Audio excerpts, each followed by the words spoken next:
प्यारे बच्चों, स्वागत है आपका ब्रेन रूट की कक्षा में। और आज हम प्रारंभ करने वाले हैं संस्कृत पुस्तिका भाग 7 और इसका पढ़ेंगे हम पाठ नंबर 3। तृतीय पाठः वीरांगना लक्ष्मीबाई, लक्ष्मीबाई द वॉरियर। और हम यहाँ पर पाठ को पढ़ेंगे और उसका हिंदी अनुवाद भी सीखेंगे। द्वै अश्वौ द्वै च अश्वरोहिणौ, अर्थात दो घोड़े और दो घुड़सवार। एकः बालकः एक च बालिका, बालिकाया अश्व तीव्रतरम धावति, एक लड़का और एक लड़की। लड़की का घोड़ा तेज दौड़ता है। अकस्मात बालकः धावतः अश्वात् पतन्नस्ति, अर्थात अचानक लड़का दौड़ते घोड़े से गिर रहा है। बालिका त्वरितं त्म उत्थापयति, अर्थात लड़की तुरंत उसे उठाती है।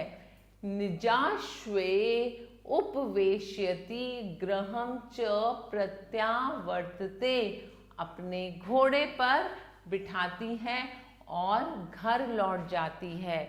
सेयम आसीत वीर बालिका मनु, यह वीरांगना मनु थी। मीरोपंत तांबे महोदयस्य कन्या, या अर्थात श्री मनोपंत तांबे मनोहर की बिटिया थी। पश्चात सैव झांसी राज्ञी वीरांगना लक्ष्मीबाई इति नामना प्रसिद्धा अभवत, बाद में उन्हें झांसी की रानी वीरांगना लक्ष्मीबाई के नाम से जाना जाने लगा। स च बालकः आसीत् पेशवा बाजीरावस्य पुत्रः नाना साहबा, और वह बालक पेशवा बाजीराव के बेटे नाना साहब थे। मनुः नाना साहबस्य भगिनी व आत्मीया आसीत, मनु नाना साहब की बहन के समान आत्मीय थी। 1835 ईस्वे वर्षे वाराणस्य जाता मनु शैशवे मातृविहीन अभवत, वर्ष 1835 ईस्वी में जन्मी मनु बचपन से ही बिना माँ के रही। मोरोपंतः ताम आदाय पेशवा बाजीरावम निक्षाम बीठूरप आगतः, मोरोपंत उसे लेकर पेशवा बाजीराव के पास बिठूर आ गए। बाजीरावस्य पुत्राभ्याम सह बाल्ये मनु अति कुंत कृपाण चालनम भिणुंडी प्रयोगम च शिक्षितवती, अर्थात बाजीराव के दो पुत्रों के साथ बचपन में मनु ने भाला, तलवार चलाना और बंदूक का प्रयोग करना सीखा। तो इस प्रकार हमारी मनु ने क्या क्या अपने अंदर गुण लेकर आई, जिसका उसने अपनी बाकी जिंदगी में प्रयोग किया। युवत्यः मानवः झांसी नरेशेन गंगाधर रावेण सह विवाह अभवत, युवती मनवा की ने झांसी के राजा गंगाधर राव से विवाह किया। इदानीं मनु झांसी राज्यस्य राज्ञी लक्ष्मीबाई संजातः, अब मनु झांसी राज्य की रानी लक्ष्मीबाई बन गई। राज्ञी भूत्वापि सा स्वयं अस्त्र शस्त्रादि चालनम शारीरिकम व्यायाम च करोति स्म, अर्थात वह रानी होकर भी स्वयं अस्त्र शस्त्र और शारीरिक व्यायामों का प्रयोग करती थी। धार्मिक ग्रंथानाम अध्ययनम दान पुण्य च तस्या दैनिक कार्यम आसीत, धार्मिक ग्रंथों का अध्ययन और दान करना उसकी दिनचर्या थी। यथा कालम लक्ष्मीबाई महोदयायाः एकः पुत्रः जातः। समय आने पर लक्ष्मीबाई ने एक पुत्र को जन्म दिया, परंतु मास्त्रयेण एव स दिवंगतः। परंतु 3 महीने के बाद ही उसकी मृत्यु हो गई। राजा झांसी सिंहासनस्य कृते दामोदराव गंगाधरराव इत्याख्यम बालकम दत्तक पुत्र रूपेण स्वीकृतवान।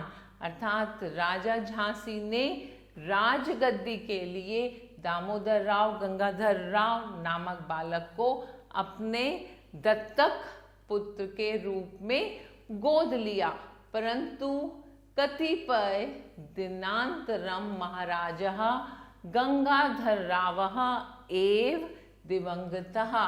परंतु कुछ दिनों बाद महाराजा गंगाधर राव का निधन हो गया। केवलम 18 वर्षे वयसि लक्ष्मीबाई पुत्रस्य तत्युश्च वियोगेन अत्यंतम मर्माः अभवत्। अर्थात केवल 18 वर्ष की आयु में लक्ष्मीबाई को अपने पुत्र और पति के वियोग से बहुत दुख हुआ। तदानीं दुष्टः अंगलक्षास्नः कहा तस्याः दत्तक पुत्रम उत्तराधिकारी रूपेण मान्यताम न प्रदत्तवन्तः। फिर दुष्ट ब्रिटिश शासकों ने उसके दत्तक पुत्र को उत्तराधिकारी के रूप में मान्यता नहीं दी। उत्तराधिकारिणः अभावस्य छलेन ते झांसी राज्यं स्वशासनम दीनम अकुर्वन्।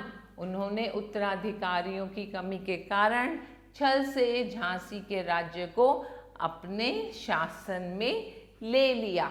एतद् वर्ष मासीन 1857 ईस्वीयम। यह वर्ष 1857 ईस्वी था।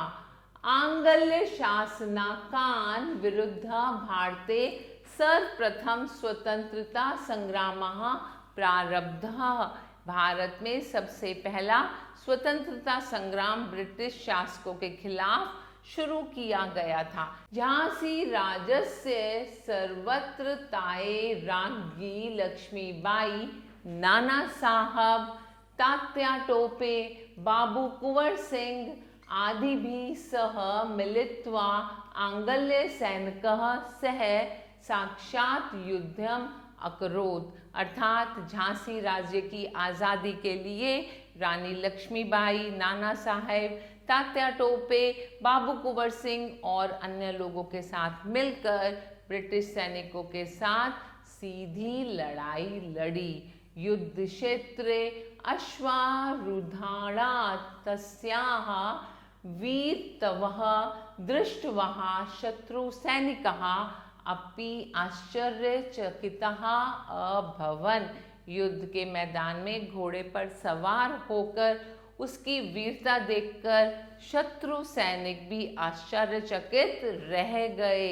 पुरुष वेशेन स यदा अश्व पृष्ठानं खंडगम चालयति स्म तदा कदली वृक्षः इव वीरः योद्धरः योद्धे कर्तितः मृतः च भवन्ति स्म।